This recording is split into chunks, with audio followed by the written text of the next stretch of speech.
Hi everybody, it's Jennifer here to welcome you to another virtual Sunday school lesson coming to you at your house from me at my house. I'm always happy to spend time with you. These days, of course, we're pretending that we are together at St. Mark's Presbyterian Church. For now, let's listen to the beautiful music.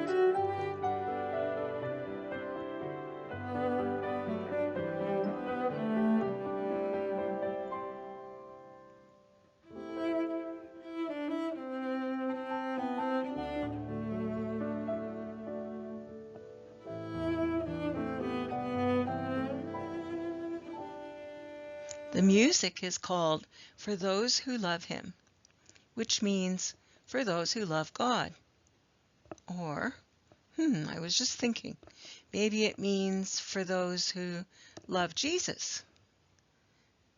And because we recently were talking about the gift of God that God gave us at Pentecost, and we learned about the three parts of the Trinity, maybe it means for those who love the Holy Spirit. I'll let you think about that one. Well, today the beginning prayer is in the repeat after me style. So I will say the words, then you get to say them after me. Loving God, you care for each one of us. Trusting in that love, help us to love and care for others every day. We ask this in the holy name of the Creator, Redeemer, and Sustainer. Amen.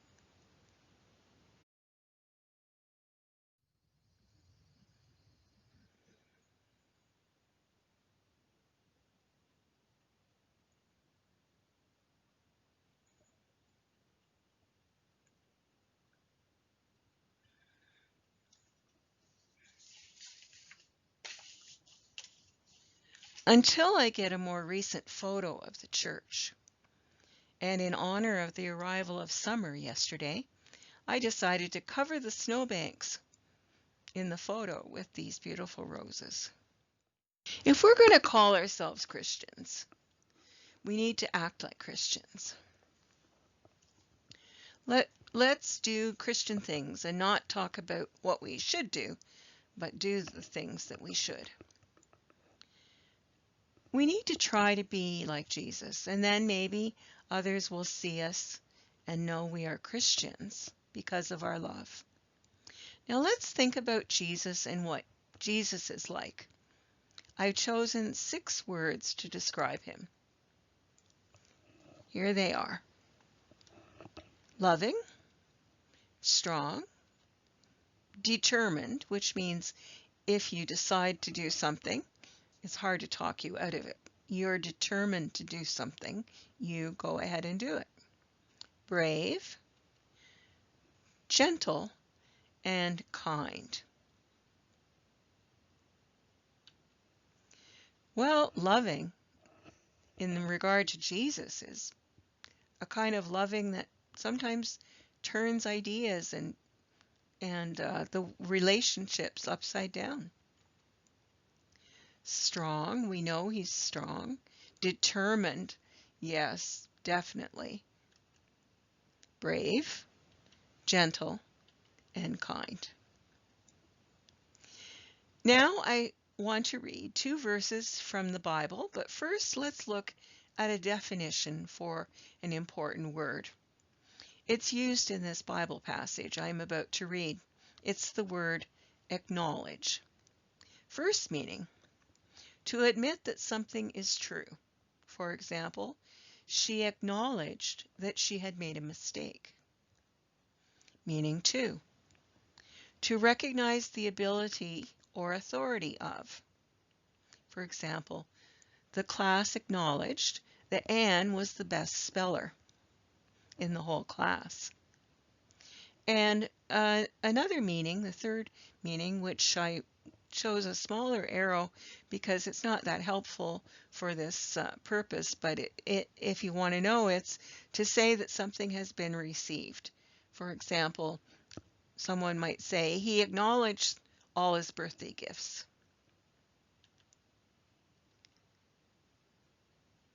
Jesus said the following words in chapter 10 of the Gospel of Mark, verses 32 and 33. Everyone, therefore, who acknowledges me before others, I also will acknowledge before my Father in heaven. But whoever denies me before others, I also will deny before my Father in heaven. In one of the paraphrased Bibles, the second verse, Jesus says, if you turn tail and run, do you think I'll cover for you? That's easy to understand, isn't it? Each of us is to be faithful and truthful, and then God will acknowledge us and our abilities. That's God's promise. What a gift. Now I would like to pray. This is me alone. You can close your eyes. Listen in your inner heart and mind to this short prayer. O Holy One, we thank you for acknowledging us. Help us to acknowledge you. As we greet you in the faces and hearts of people around us, of our old friends, of our new friends, those we meet for the first time, and within ourselves. We are grateful. Amen. Well, now it's time to say welcome, Mac. Or should I say, oh, there's what he looks like in case you've forgotten. Welcome back, Mac. Hi, Mac. Thanks for coming. Glad to do it, Jennifer. Thanks for asking. Well, what have you got for us today, Mac? Well, you told me you're going to read a book called Desmond and the Very Mean Word. That's right. It's written by a man named Desmond Tutu. He's from the country of South Africa. Well, Jennifer, get ready to change to the next picture because I'm here to tell you some things about the author. Desmond Tutu was born in 1931 in Klerksdorp, South Africa. This arrow points to South Africa here at the southern part of the continent of Africa. The green part, that's South Africa. Well, when I was looking for information for you, I realized that this must be a pretty famous man. You know, someone is famous when you find out information about him on the Crayola Crayon website. As you can read here in this suggested project about heroes, we can read right here in the boxes. Desmond Tutu was first black bishop of Johannesburg. He was against apartheid all of his life and won the Nobel Peace Prize in 1984. He was head of the Anglican Church in South Africa.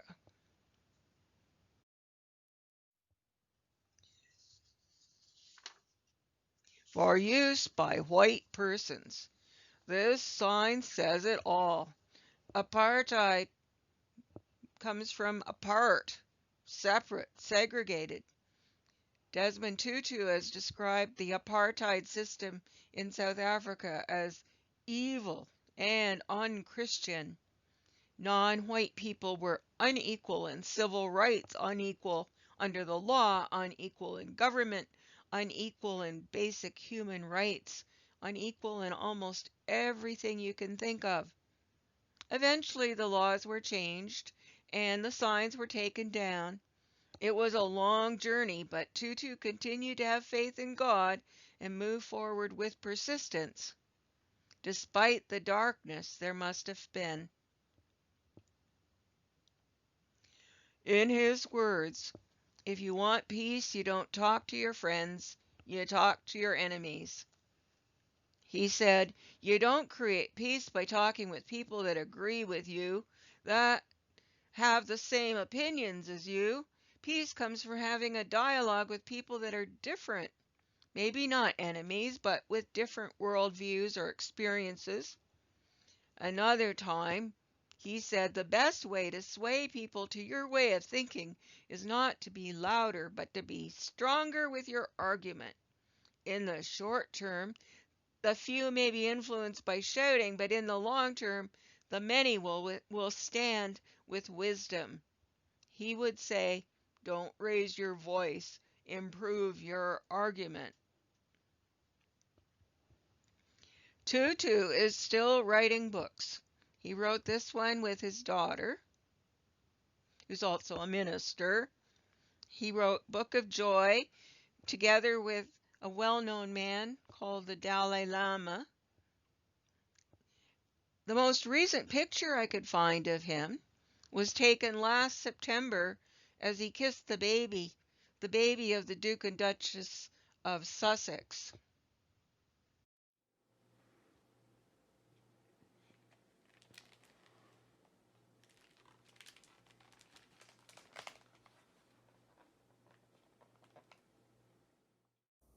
Desmond was very proud of his new bicycle.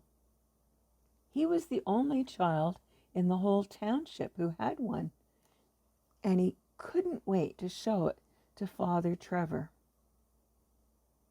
Father Trevor was kind and loving, and when he laughed, his eyes sparkled and his whole body shook. Father Trevor didn't care if you were rich or poor, black or white, old or young. He raised his hat and smiled at everyone he met. He especially loved the children and would even let them play marbles on the floor of his office, where he met with many important people who came to visit. As Desmond was speeding down the dirt road, he admired the bicycle's shiny black body and the white stripe on the rear fender. Oh, it was beautiful.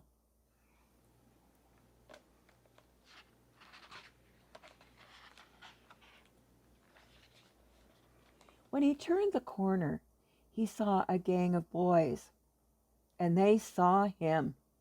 They stepped into the road and blocked his path. He didn't dare stop. What if they took his bike? Desmond gripped the handlebar and raced towards the boys, dust flying behind him.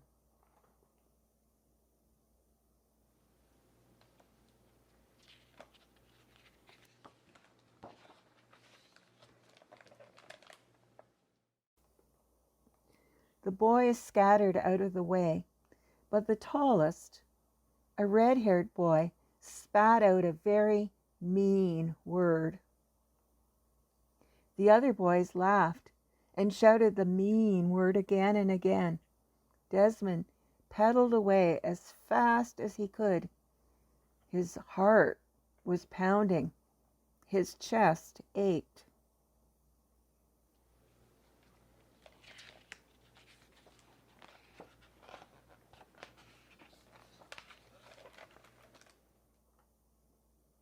When Desmond got to Father Trevor's office, he threw down his bicycle.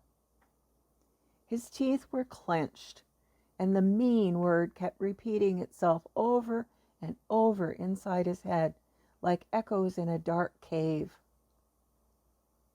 Father Trevor looked up as Desmond burst into his office. "What's wrong?" he asked, excusing himself from a meeting. Father Trevor always knew when something was wrong. "Nothing," Desmond said. Father Trevor bent down until he was looking directly into Desmond's face. His smiling eyes always made you feel like you were the most important person in the world. "You can tell me anything," he said. Desmond glanced down at his dusty bare feet and finally muttered, "Some boys. They shouted a very mean word at me." "I'm sorry that happened," Father Trevor said. "They hurt your feelings, didn't they?" Desmond's shoulders relaxed a little, and he nodded. "Can you forgive them?" Father Trevor asked. "No, never," Desmond said, his fists balled up at his sides. "I will get them back." Father Trevor sighed. "Oh, that is the problem, Desmond. You will get them back, and then they will get you back, and soon our whole world will be filled with nothing but getting back."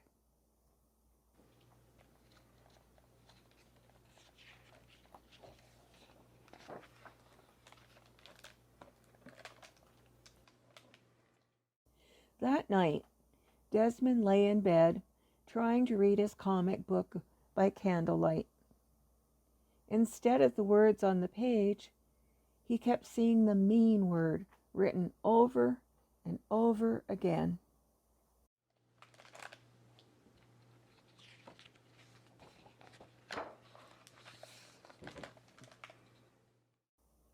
The next day, no matter how fast he pedaled to school, Desmond couldn't leave the mean word behind. All day, the mean word followed him around like a shadow in the hot sun. As he rode home that afternoon, he saw the boys again. His hands and face felt hot. Maybe, he thought, if he got even, he would stop thinking about what they had called him. So he raced past the boys and shouted the meanest word he could think of. He could hear the boys running after him. Desmond pedaled hard, his heart pounding. Finally, he looked back. The boys had given up the chase.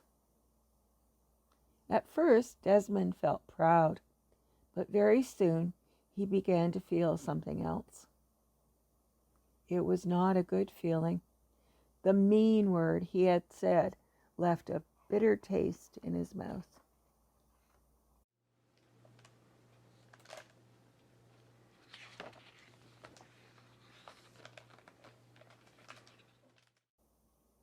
After school the next day, Desmond went to Father Trevor's. "Are you feeling any better, Desmond?" Father Trevor asked as he sat on the floor shooting marbles with the children. Desmond shook his head from side to side and frowned. "When people say mean words to us, we often feel ashamed of who we are," Father Trevor said. "They can make us feel a little less lovable, but it's not true." Lowering his face close to the floor, Father Trevor lined up a marble in the chalk circle. "Desmond, everything we do matters. If we smile, or if we frown, if we say something nice, or if we say something mean." Father Trevor flicked the shooter with his thumb and hit the marble out of the circle. "When we hurt someone," Father Trevor said as he got up, "it hurts us too."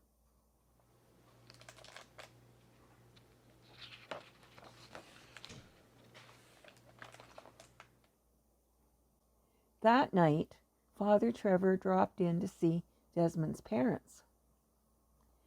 Desmond carried a pot of tea from into the living room and then went outside. Usually he would try to listen to what the adults were saying, but tonight he just wanted to be alone. Sitting on the doorstep, Desmond looked up at the starry sky. An empty ache in his chest. He thought he could even see the mean word written on the face of the moon. "That's a very nice bicycle you have," Father Trevor said as he sat down next to Desmond. The black paint gleamed in the moonlight. Desmond had forgotten to show his bike to Father Trevor. It didn't matter now. He just shrugged and turned his back. He didn't want to talk, not even to Father Trevor.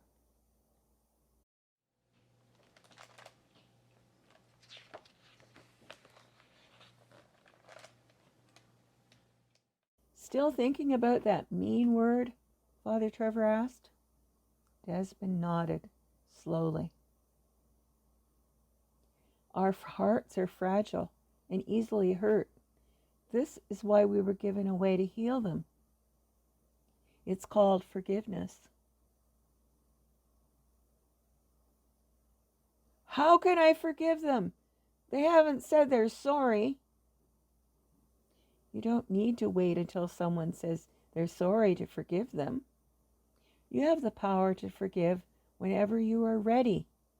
"I'm not ready," Desmond said. "That's fine, Desmond. Only you will know when you are." Father Trevor got up to leave. Desmond felt a lump in his throat. Father Trevor said very softly, "Let me tell you a secret, Desmond.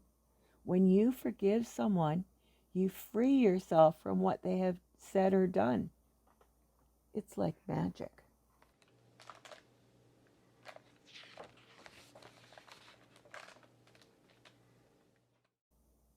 A week later, Desmond was riding his bicycle down the street when he saw the boy with the red hair surrounded by two older boys. "That'll teach you," one of them said, dunking the head of the red-haired boy into a bucket of water. Seconds later, the boy managed to raise his head, his wet hair standing up like a carrot top. He looked like he was about to cry. A woman appeared at the door. "Leave your brother alone. You are as bad as your father. Now get in this house before I—" She didn't finish her sentence before the brothers were inside and the door had slammed shut. To Desmond's surprise, he felt sorry for the red-haired boy.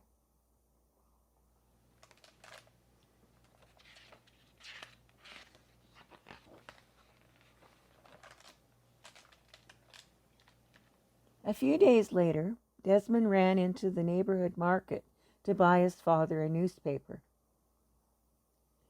Out of the corner of his eye, he saw a flash of red. Turning, Desmond realized it was the red-haired boy. He was standing alone in front of the candy counter. It was filled with lollipops and delicious chocolates. Desmond wanted to say something. But what? Thinking of the mean word he had shouted at the boy, Desmond finally blurted out, "I'm sorry for what I said." The boy looked at him speechless. Finally, he stammered, "I guess, well." Well, Desmond didn't need the boy to say he was sorry. It would have been nice, but as Father Trevor had said, it really wasn't necessary. "I forgive you," Desmond said quietly. As soon as the words were out of his mouth, Desmond felt a little stronger and a little braver and stood up a little taller.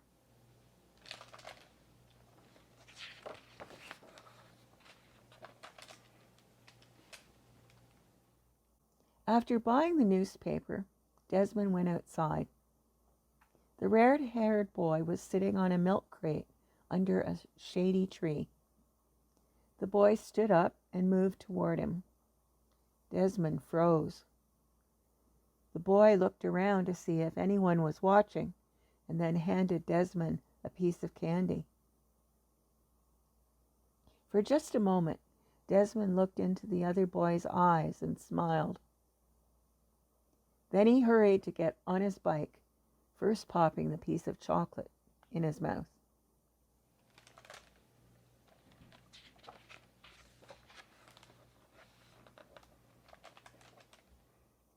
As the sun set behind the houses, Desmond pedaled home, fast, but not out of fear, but out of joy. The cool wind felt good against his face. He wanted the sweet taste of chocolate on his tongue to last forever.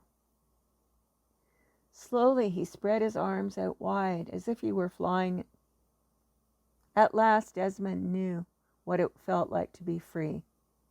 It was as if he could embrace the whole world in his outstretched arms.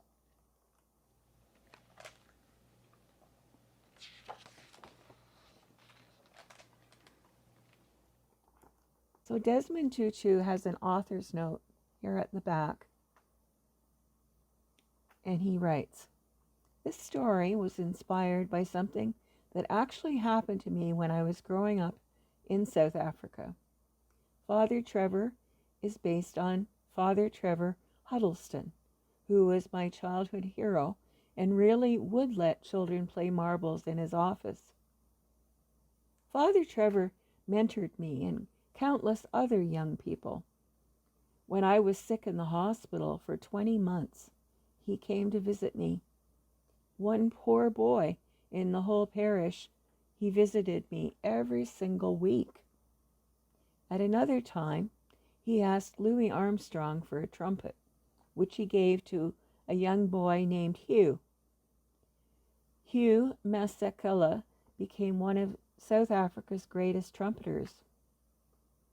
Father Trevor, who eventually became Archbishop Huddleston, was one of the most important members of the anti-apartheid movement, the name given to all those who worked together for an equal and just South Africa. He truly did care about everyone, and in so many ways taught us the secrets of love and forgiveness. In his honor, my wife Leah and I named our first son Trevor." Well, knowing that God is with us makes us brave enough to love God and love ourselves and love each other. I think that Desmond Tutu understands this too. Jennifer, there are great pictures in that book. I And a great enjoyed story it. too. I enjoyed it. Kids, let's say thank you to Mac. Let's say As thanks. always, I enjoyed it. Sorry, I have to go now, Jennifer. Do you have to leave right now? Yes, sorry. Talk to you soon. My ride's here. I gotta go. Well, I Bye, guess we need to everyone. say bye, So Mac. long. Farewell.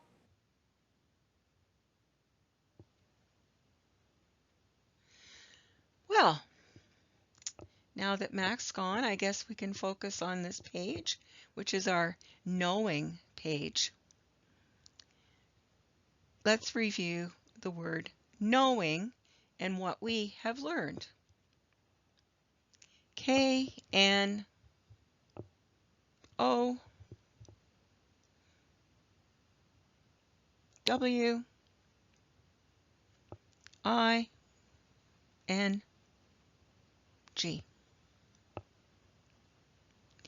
Do you remember the 6 words I used earlier to describe Jesus? Thinking about what we talked about during the past few weeks, I can assert that brave and loving are already on your knowing list. Well, the other 4 are these: strong, gentle, determined, and kind. And we can learn more about these other 4 another time. We'll conclude today by listening to Jesus Put This Song Into Jesus put this song into our hearts. Jesus put this song into our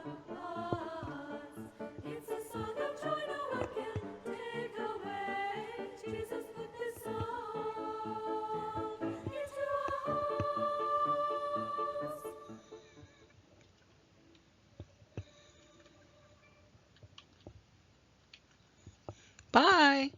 See you next time.